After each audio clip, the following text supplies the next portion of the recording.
দেখবেন কেউ শত ব্যস্ততার মাঝেও সময় কইরা আপনার লগে যোগাযোগ করছে, আপনার খোঁজ খবর নিতেছে, তাইলে বুঝুন ওর ভিতরে কোনো স্বার্থপরতা নাই।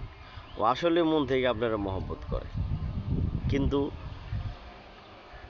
যেসব মানুষ দেখবেন যে 2-4 বছরে কোনো যোগাযোগ নাই, ফর এক্সাম্পল 6 মাস, 1 বছর, 2 বছর কোনো যোগাযোগ নাই, যখন যে কোনো একটা ঝামেলায় পড়বো তখন আপনারা স্মরণ করব, এটাই স্বার্থবাদী ভালোবাসা।